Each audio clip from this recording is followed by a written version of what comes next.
Bonsoir à tous et soyez bienvenus pour cette nouvelle review qui va être consacrée à l'une de mes séries de comics préférées, à savoir les Chevaliers de l'Ancienne République. Donc la série des Chevaliers de l'Ancienne République est une série de comics apparue entre 2006 et 2010. Aux USA, la série compte environ 50 numéros édités par Dark Horse. En France, elle sera regroupée en 9 tomes édités par Delcourt. Le scénario est écrit par John Jackson Miller, connu pour ses romans dans l'univers légende de Star Wars, celui du Chevalier errant et celui sur le fameux livre sur Obi-Wan Kenobi. Il est entouré de plusieurs dessinateurs comme Brian Ching ou Travel Foreman ou encore Bong Dag-zo.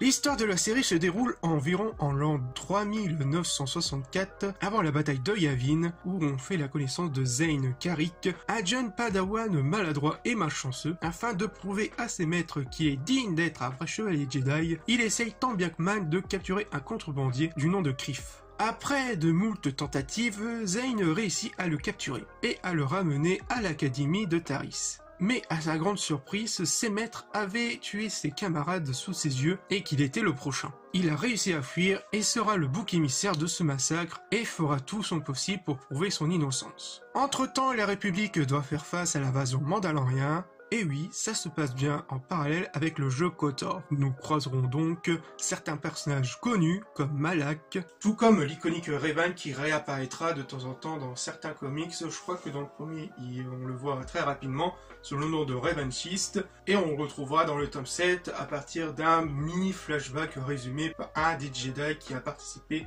à l'une de ses assauts, qui est en quelque sorte une petite origin story sur comment il a récupéré son fameux casque. La série sera diffusée en 3 intrigues qui se déroulera tout au long de ce fil rouge qui est la guerre contre les Mandaloriens. La première grosse intrigue qui se déroule sur 5 tomes, qui va se concentrer autour de Zane et de ses maîtres sur comment il va prouver son innocence. La deuxième intrigue va se dérouler en 3 tomes du tome 6 à 8 et qui va se concentrer sur le personnage de Jerael. Et la dernière intrigue du dernier tome, donc le tome 9, qui personnellement ne sert pas trop à rien, voire même qui gâche un peu la fin qui a été proposée par le 8e. Et pourquoi c'est si génial ? Car vous avez tout d'abord son ambiance des jeux KOTOR et de The Old Republic qui sont très bien respectés. Il y a aussi les personnages qui sont très bien écrits et qui ont chacun un but bien précis qui auront un impact sur l'intrigue. Mais aussi, il y a aussi une fluidité qui vient naturellement, qui fonctionne parfaitement bien entre les personnages, tout en nous intriguant sur leur passé, notamment sur le personnage de Jerael. Niveau histoire, on est vraiment pris au triple, surtout vers les 5 premiers tomes, sur comment le personnage de Zane et ses compagnons devront faire face à l'injustice et à la menace de leurs multiples ennemis. La deuxième intrigue va reprendre lentement l'histoire afin de respirer un peu et de la reprendre de nouveau avec une toute autre aventure qui sera riche en rebondissements et qui fera bien une meilleure fin comparée au dernier tome 9 qui est en gros une suite de trop. Malgré le dernier tome que je considère comme un dernier tome de trop, la série reste tout de même d'une très bonne qualité, notamment cette première partie autour de Zane.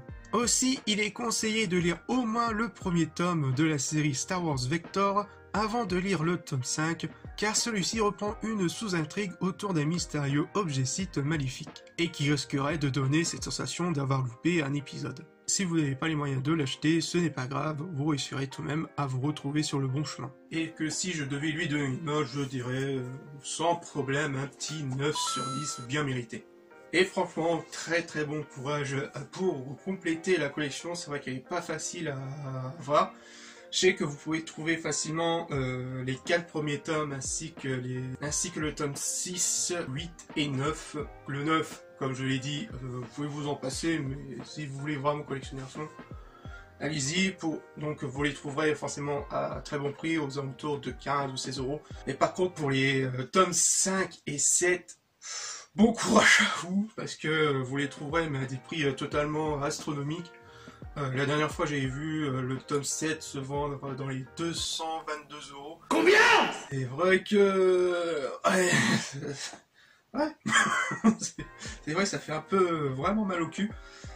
Si vous voulez vraiment vous procurer le tome 5, petit indice sur Momox à l'heure actuelle où je tourne cette vidéo, vraiment au maximum au bas prix, vous le trouverez dans les 40 euros. C'est vrai que c'est un peu chiant, je peux vous l'accorder. Sinon, si vous voulez vraiment pas vous ruiner, je peux vous conseiller dans les formats numériques, qui sera bien mieux pour votre portefeuille. Je pense que c'est dans les 7 ou 6 euros. Bref, vous voyez, mais à mon avis, c'est aux alentours de ce prix-là. Franchement, vous gagnerez vraiment un temps fou et vous pouvez vous y accéder assez facilement. Ou sinon, vous pouvez attendre quelques années de plus, enfin même quelques mois, parce qu'il y a Panini Comics qui a repris les droits de rediffuser certaines collections du Légende de Star Wars.